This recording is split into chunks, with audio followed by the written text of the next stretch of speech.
ധാരാളം ആൾക്കാർ സ്ഥിരമായി അനുഭവപ്പെടുന്ന ഒരു പ്രശ്നമാണ് മുഖക്കുരു. പിമ്പിൾസ് കോമൺ ആണ്. 85% ആൾക്കാർക്ക് മുഖക്കുരു വരാറുണ്ട്. അതുപോലെ തന്നെ 13 വയസ്സ് മുതൽ ഏതാണ്ട് 40 വയസ്സ് വരെയുള്ള ആൾക്കാരിൽ മുഖക്കുരു കാണാൻ നമുക്ക് സാധിക്കും. അതുപോലെ തന്നെ പല കാരണങ്ങൾ കൊണ്ടും മുഖക്കുരുകളുണ്ടാകും. കൊച്ചുകുട്ടികളൊക്കെയാണെങ്കിൽ അവരുടെ നെറ്റിയിലാണ് കൂടുതലും പിമ്പിൾസ് വരാനുള്ള ചാൻസ് ഉള്ളത്. അതിനുള്ള പ്രധാന കാരണം അവർ എണ്ണ തേക്കുന്നത് കൊണ്ട് തന്നെയാണ്. കൊച്ചുകുട്ടികൾ മാത്രമല്ല, നമ്മുടെ കാര്യങ്ങളായിരുന്നാലും അതുപോലെ തന്നെയാണ്. കൂടുതലായി നമ്മൾ എണ്ണ തലയിൽ തേക്കുന്ന സമയത്ത് ഈ എണ്ണ ഒലിച്ച് നമ്മുടെ നെറ്റിയിൽ വരികയും ഇവിടെ എല്ലാം നല്ല രീതിയിലുള്ള പിമ്പിൾസ് ഉണ്ടാകുന്നതിനുള്ള കാരണമാകും. അതുപോലെ തന്നെ കൂടുതലായും നമ്മുടെ ഫേസിലാണ് ഏറ്റവും കൂടുതൽ ഓയിൽ ഉൽപ്പാദിപ്പിക്കപ്പെടുന്നത്. അതുകൊണ്ട് തന്നെയാണ് കൂടുതലായും നമ്മുടെ മുഖക്കുരു വരാറുള്ളത്. നമ്മുടെ എല്ലാ ഭാഗങ്ങളിലും കുരുക്കൾ വരാറുണ്ട്. പക്ഷേ നമ്മുടെ കോമൺ ആയിട്ട് നമ്മൾ നോക്കുകയാണെങ്കിൽ നമ്മുടെ ഫേസിലാണ് കൂടുതലും മുഖക്കുരു വരാനുള്ള ചാൻസ് കൂടുതലും വരുന്നത്. അതിനുള്ള കാരണം നമ്മുടെ സ്കിന്ന് എപ്പോഴും ഓയിലി ആവുന്നത് കൊണ്ട് തന്നെയാണ്. എൻ്റെ ഈ കവിളും മൂക്ക് ഭാഗത്ത് ഇവിടെയൊക്കെയാണ് കൂടുതലായും ഓയിൽ ഉണ്ടാകുന്നത്. പിന്നെ ഹോർമോൺ വ്യത്യാസങ്ങളുള്ളവരിലും ധാരാളം മുഖക്കുരു കാണാൻ സാധിക്കും. അതുപോലെ PCOD രോഗമുള്ളവർക്കും ധാരാളമായുള്ള മുഖക്കുരു നമുക്ക് കാണാൻ സാധിക്കും. പിന്നെ സ്ട്രെസ്സ് ഇത് കാരണം ധാരാളം ഉണ്ടാകും. ഉറക്കക്കുറവ് അത് വളരെ ഒരു ഇമ്പോർട്ടൻ്റ് കാര്യമാണ്. ഉറക്കക്കുറവ് കൊണ്ടാണ് മിക്കവരിലും മുഖക്കുരു കൂടുതലായും ഉണ്ടാകുന്ന കാര്യം. കൃത്യസമയത്ത് ഉറങ്ങാത്തത് കൊണ്ട് മാത്രമല്ല, ഉറക്കക്കുറവ് കൊണ്ടാണ് ഇതിനുള്ള പ്രധാന കാരണം. അതുപോലെ നമ്മൾ കഴിക്കുന്ന ഫുഡ് ഓയിൽ കണ്ടൻ്റ് ഉള്ള ഫുഡാണെങ്കിലും ഷുഗർ അതൊക്കെ ഉപയോഗിക്കുന്നത് കൊണ്ടും ഒരു പരിധിവരെ ഉണ്ടാകാനുള്ള ചാൻസ് ഉണ്ട്. ഈ സോഫ്റ്റ് ഡ്രിങ്ക്സ്, അതുപോലെ തന്നെ എണ്ണ പലഹാരങ്ങൾ, എണ്ണ കൂട്ടി ഉപയോഗിക്കുന്ന ആഹാര സാധനങ്ങളായിരുന്നാലും ഇവയെല്ലാം കൊണ്ട് നമുക്ക് നല്ലൊരളവിൽ മുഖക്കുരു ഉണ്ടാകാനുള്ള ചാൻസ് വളരെ കൂടുതലാണ്. മുഖക്കുരു വരുന്ന സമയത്ത് നമ്മുടെ ചെറിയ ഫേസിലുള്ള സുഷിരങ്ങളിൽ ഡെഡ് സെൽസ് അത് നശിക്കുകയും അതുപോലെ തന്നെ അതിനോടൊപ്പം നമ്മുടെ പൊടിപടലങ്ങൾ, അതുപോലെ തന്നെ എണ്ണ, ഓയിൽ, നമ്മുടെ ഓയിലാവുന്ന സ്കിൻ ഇതെല്ലാം ഇതിനകത്ത് ഈ ഹോളിനകത്ത് സുഷിരത്തിൽ കയറുകയും അതുപോലെ തന്നെ അത് അടഞ്ഞ് പഴുത്ത് അങ്ങനെയാണ് മുഖക്കുരു ഉണ്ടാകുന്നത്.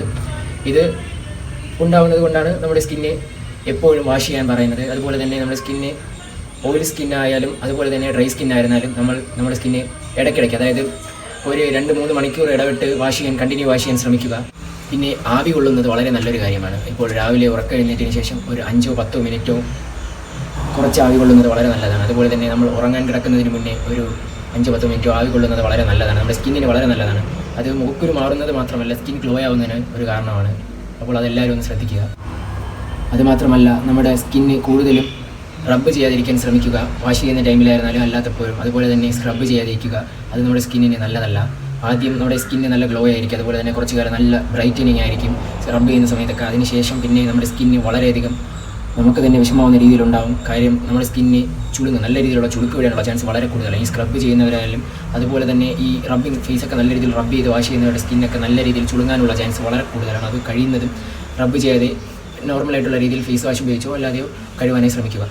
പിന്നെ മുഖക്കുരു വരാനുള്ള വേറൊരു കാരണം നമ്മൾ സ്ട്രോങ് ആയുള്ള സോപ്പ് യൂസ് ചെയ്യുന്നത് കൊണ്ടാണ്. നമ്മൾ യൂസ് ചെയ്യുന്ന സോപ്പായിരുന്നാലോ ഫേസ് വാഷ് ആയിരുന്നാലോ എന്തെങ്കിലും ക്രീം ആയിരുന്നാലോ നമ്മുടെ ഫേസിന് നമുക്ക് അനുയോജ്യമായ, അതായത് നമ്മുടെ സ്കിന്ന് ഓക്കെയാണ് എന്ന് മാത്രമുള്ള ഫേസ് വാഷോ ക്രീമുകളോ സോപ്പുകളോ യൂസ് ചെയ്യാൻ പരമാവധി ശ്രമിക്കുക. ഹാർഡായിട്ടുള്ള സോപ്പൊന്നും യൂസ് ചെയ്യാതിരിക്കുക. കഴിയുന്നതും അത് ഒഴിവാക്കുക.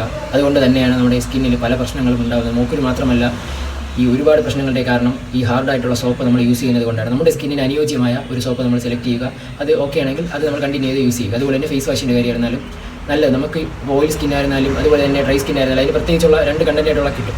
ഓയിൽ സ്കിന്നിന് പ്രത്യേകിച്ചുള്ള ഫേസ് വാഷ് അവൈലബിൾ ആണ്. അതുപോലെ തന്നെ ഡ്രൈ സ്കിന്നുകാർക്ക് അതിനനുസരിച്ചുള്ള ഫേസ് വാഷ് അവൈലബിൾ ആണ്. അതുപോലെ തന്നെ ഈ സ്കിന്നെ തണുപ്പിക്കുന്നതിന് മാത്രമല്ല, നമ്മുടെ മുഖക്കുരു പിമ്പിൾസൊക്കെ ഒന്ന് മാറിക്കിട്ടുന്നതിന് വേണ്ടിയുള്ള നേച്ചുറലായിട്ടുള്ള കുറച്ച് റെമഡീസ് ഉണ്ട്. നമ്മുടെ കുക്കുംബർ അത് കട്ട് ചെയ്ത് വയ്ക്കുക. അതുപോലെ തന്നെ നമ്മുടെ പപ്പായ, അതുപോലെ തന്നെ തൈര്, ഇതൊക്കെ നമ്മുടെ സ്കിന്ന് തണുപ്പിക്കുന്നതിന് വളരെ നല്ല സാധനങ്ങളാണ്. നേച്ചുറലായിട്ടുള്ള റെമഡീസാണ് ഇതൊക്കെ. അതുപോലെ തന്നെ നമുക്ക് ഈ പയർപൊടി അത് ആഴ്ചയിൽ ഒരു 3 ദിവസം യൂസ് ചെയ്ത് കഴിഞ്ഞാൽ നല്ല രീതിയിലുള്ള സ്കിൻ ഗ്ലോ കിട്ടും.